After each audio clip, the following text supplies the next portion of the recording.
ਅੱਜ ਅਸੀਂ ਦੇਖਣ ਵਾਲੇ ਹਾਂ ਆਉਣ ਵਾਲੇ 24 ਘੰਟਿਆਂ ਦੇ ਅੰਦਰ। ਯੈਸ, ਇਹ ਕੋਈ ਮਜ਼ਾਕ ਨਹੀਂ ਹੈ। ਆਉਣ ਵਾਲੇ 24 ਘੰਟਿਆਂ ਦੇ ਅੰਦਰ ਤੁਹਾਡੀ ਲਾਈਫ ਵਿੱਚ ਕਿਹੜਾ ਟਰਾਂਸਫੋਰਮੇਸ਼ਨ ਆ ਰਿਹਾ ਹੈ, ਕੀ ਹੋਣ ਵਾਲਾ ਹੈ ਆਉਣ ਵਾਲੇ 24 ਘੰਟਿਆਂ ਦੇ ਅੰਦਰ। ਤੁਸੀਂ ਇੱਕ ਕੰਮ ਕਰਨਾ ਹੈ, ਆਪਣੀ ਅੱਖਾਂ ਬੰਦ ਕਰਕੇ ਉਹ ਚੀਜ਼ ਨੂੰ ਸੋਚਣੀ ਹੈ ਜਿਹੜੀ ਚੀਜ਼ ਤੁਹਾਨੂੰ ਬਹੁਤ ਜ਼ਿਆਦਾ ਪਰੇਸ਼ਾਨ ਕਰਦੀ ਹੈ। ਅਸੀਂ ਦੇਖਣ ਵਾਲੇ ਹਾਂ ਆਉਣ ਵਾਲੇ 24 ਘੰਟਿਆਂ ਦੇ ਅੰਦਰ ਤੁਹਾਡੇ ਨਾਲ ਕੀ ਕੁਝ ਹੋਣ ਵਾਲਾ ਹੈ, ਕੀ ਟਰਾਂਸਫੋਰਮੇਸ਼ਨ ਤੁਹਾਡੇ ਲਈ ਆ ਰਿਹਾ ਹੈ। ਓਕੇ, ਮਾਈ ਗੁੱਡਨੈਸ। ਓਕੇ।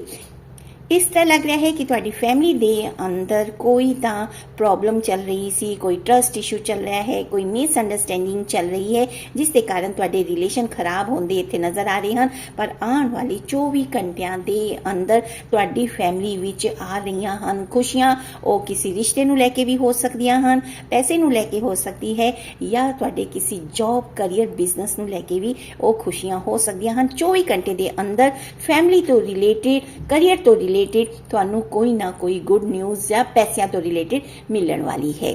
ਆਉਣ ਵਾਲੀ ਖੁਸ਼ੀਆਂ ਨੂੰ ਜ਼ਰੂਰ ਕਲੇਮ ਕਰੋ ਜੀ। 1111 ਜ਼ਰੂਰ ਲਿਖ ਕੇ ਜਾਓ ਜੀ।